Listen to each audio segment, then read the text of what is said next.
Panorama group, जो सोचता है वो करता है। आपके अपने सपनों का आशियाना। मैंने कहा कि ये बातें बोलना किसी भी नेता के लिए पागलपन है। और जम्मू कश्मीर में जब 370 की धारा हटाने की बात थी तो कुछ अलगाववादी नेता और कुछ हमारे देश के नेता ने भी कहा था कि 370 आर्टिकल 370 धारा अगर हटेगा तो पूरा देश जलेगा। ये बात बोला था। आज उनके मुंह पर तमाचा पूरा देश का 140 करोड़ लोगों ने, जो कि मजबूत लोकतंत्र के वाहक हैं, उन्होंने उनको जवाब दे दिया। ममता बनर्जी को अपना काम करना चाहिए। नमस्कार, आप देख रहे हैं सिटी पोस्ट लाइव और मैं हूं आपके साथ प्रभाकर पांडे। आपको बता दें कि बंगाल में हुई महिला डॉक्टर के साथ रेप के बाद, हत्या के बाद ये खबर पूरे देश में आग की तरह फैल गई। उसके बाद पूरे भारत के सभी सरकारी हॉस्पिटल बंद कर दिए गए, डॉक्टर धरना प्रदर्शन किए और इसके बाद कई ऐसे राजनीतिक दल थे वो भी प्रदर्शन किए। और इसके साथ साथ 28 अगस्त को भारतीय जनता पार्टी ने पूरे बंगाल को बंद करने का आह्वान किया और इस मुद्दे को लेकर ममता बनर्जी भड़क गई।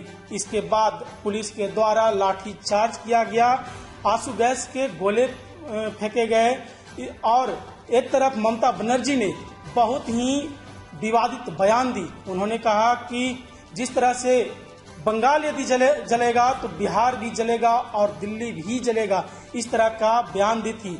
इसके बाद भारतीय जनता पार्टी के कई नेताओं ने बयानबाजी का सिलसिला शुरू कर दिया है। इसी के साथ भारतीय जनता पार्टी के प्रदेश अध्यक्ष दिलीप जायसवाल ने बड़ा बयान देते नजर आ रहे हैं। क्या कुछ कहते नजर आ रहे हैं, पहले आप इनका बयान सुने। मैंने कहा कि ये बातें बोलना किसी भी नेता के लिए पागलपन है।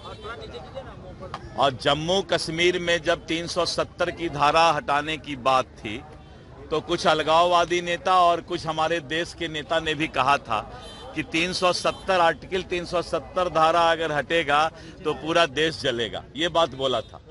आज उनके मुंह पर तमाचा पूरा देश का 140 करोड़ लोगों ने, जो कि मजबूत लोकतंत्र के वाहक हैं, उन्होंने उनको जवाब दे दिया। ममता बनर्जी को अपना काम करना चाहिए।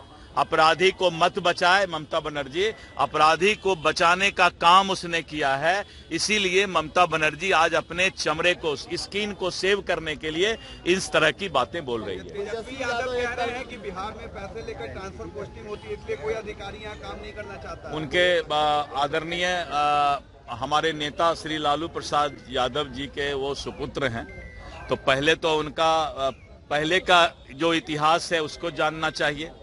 और आदरणीय तेजस्वी प्रसाद यादव जी को मैंने कहा है कि अपने राजद के सभी नेता को लेकर के मेरे साथ मंदिर में चलें और जा करके बोलें मंदिर में कि हे भगवान, हम भ्रष्टाचारी नहीं हैं। तेजस्वी यादव जिस दिन मंदिर में बोल देंगे कि वो भ्रष्टाचारी नहीं है तो उनके बात का हम इज्जत और सम्मान दोनों करेंगे।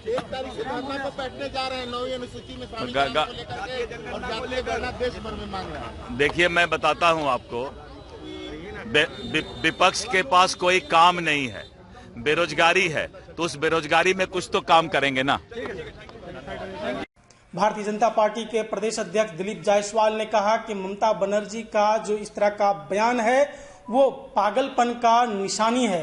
पागलपन में ऐसे बयान लोग देते हैं। इस तरह का बातें कहते नजर आए दिलीप जायसवाल। उन्होंने कहा कि धारा 370 जो कि कश्मीर से हटने को था, उसमें कई अलगाववादियों ने और भारत के बहुत सारे ऐसे पार्टी ने कहा था कि भारत जलेगा, लेकिन क्या हुआ, यहाँ के जितने भी जनता थे ये सब बहुत बड़े तमाचा दिए उन लोगों को जो ये कह रहे थे कि भारत जलेगा। और अब एक बार फिर ममता बनर्जी ये बयान दी है तो भारत के जनता फिर उसको भी सबक सिखाएगी।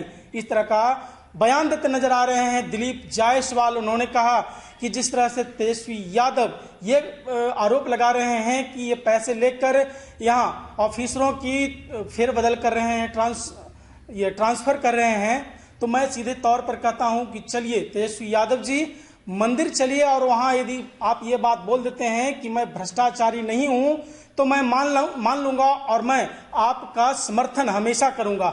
इस तरह का बयान देते नजर आए दिलीप जायसवाल। और क्या कुछ कहते नजर आए मैंने आपको सुनाया। फिलहाल इस खबरों में बस इतना ही। आगे के तमाम खबरों के लिए बने रहे मेरे साथ। वीडियो को लाइक करें, शेयर करें, चैनल को सब्सक्राइब करना ना भूलें। धन्यवाद।